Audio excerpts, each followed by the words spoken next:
This is the video to accompany the third day of reading for Chapter 6. And in this section, we are going backwards from what we practiced last class, and we're now going from percentiles back to z-scores, okay? And we could do it using a table like in the back of our book, but usually we will just use the calculator. So this TI tip will explain how to use the inv norm or the inverse norm function, and you type in inv norm and then the percentile, which to remind you is always that percentage and less. Okay, so you type in the percentile and it'll give you the z-score that corresponds with that percentile. Okay, there are about 3 step-by-step examples in your book. They're very good. I would highly recommend that you read them carefully. I'm not going to highlight them here for the sake of time, but they're good for you to read over, take notes on, refer back to if you ever get stuck, because these are really important ideas.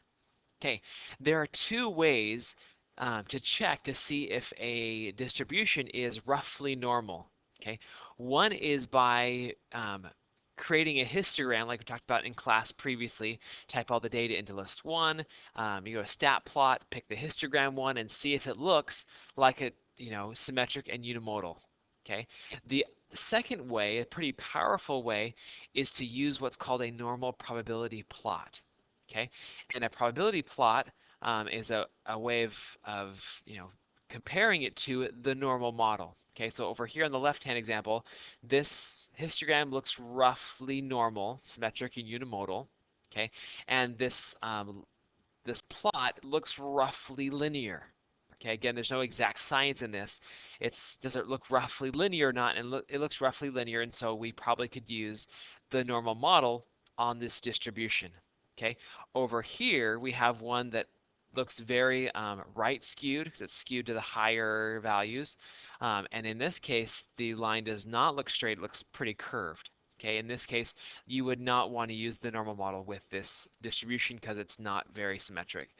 You may be able to re-express it using logs or square roots or something, but as it stands right now, you probably could not use the normal model on that. Okay, in here is the last TI tip that explains how to do a normal probability plot on your calculator. Again, it's a stat plot. The very last one looks like this kind of dotted line or this line. That's the normal probability plot one. So that's the one you pick. If it looks straight, it's roughly normal. If it looks very curved, then it's not normal. Again, you'll need to be forgiving if you're working with real data. So those are all the really important ideas from the third section of reading of chapter 6.